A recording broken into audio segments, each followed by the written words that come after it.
Alright guys, so we're going to be talking about a pretty confusing topic today that I get so many messages and DMs and everything on Facebook, Instagram, asking me what the difference between Powerblock Pros and Powerblock Sports are. They both have the same features basically for the most part, and it can be pretty confusing as to know what the actual difference is as far as just looking at them. And honestly, I struggled with this topic too for a little bit. I was like, man, what is the difference? You know, when I made my first Powerblock video, I was trying to figure it out, and then like I did. Okay, so then I dove in and did some more research, and now I finally figured I figured it out.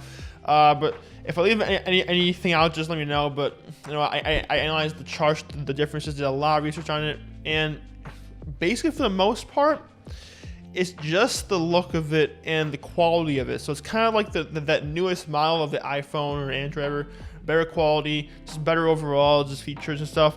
So it's basically that, right? Now there is some factors with the weight in there. So the Sport actually has, well, okay, so this is like by 1 pound, right? So the minimum weight range for the Sport is 3 to 24 pounds, right? That's the minimum amount of weight it can go. And so the minimum amount of weight the Pro can go is 4 to 32 pounds. So they claim that as the most versatile weight range option. So that's the first thing you'll know, although that's not a big difference at all, only by 1 pound. But I can see how people get confused because their warranties are both 5 years. Right now, the Pro is a little bit more expensive just because it's like the newest model, quote unquote. But they're both expandable. They both basically have the same look. It's like, but the Sport has a type of look that's different from the Pro because the Pro is higher quality. The Pro is way better. Just with it can handle drops a lot better. And now, if you're talking about the Pro series, right? If you're talking about like the commercial Pro versus the Sport or the Pro, then that's a huge difference. Like that's like night and day almost. But with these two, it's more just like a gray area that's like just more of the look here.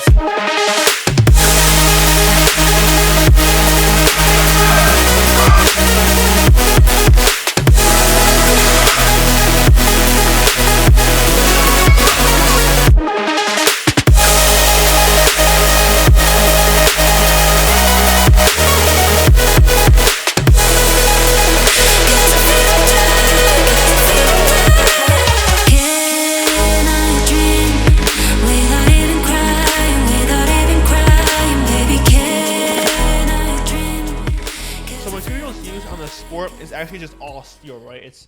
So it can definitely take some hard falls when you're dropping them on from like your bench to your whatever you're doing with them.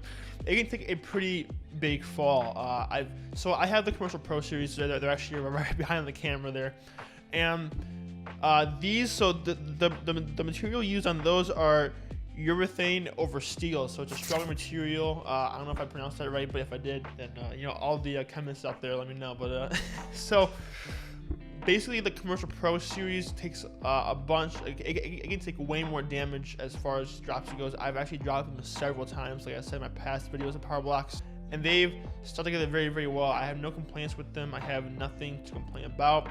There have been times I'm like, oh crap, that was the one that broke it, but it's not. They have been very high quality for the most part. So the main differences is that just the Pro is compatible with accessories like, you know, like the expandables, but the Sport is the most versatile weight option by only 1 pound. So if you want that 1 pound versatility, the Sport's for you. So it's kind of it's kind of tough to say who these are for. So here's the starting price of the Sport. So it's $159 if you want the base price. Like, I think that's with no expandability and just the default weight there, like the lightest weight. It probably won't go up to 90 pounds. If you want that model, you probably have to pay like $600 or $700. I'll put the price down there, the exact price.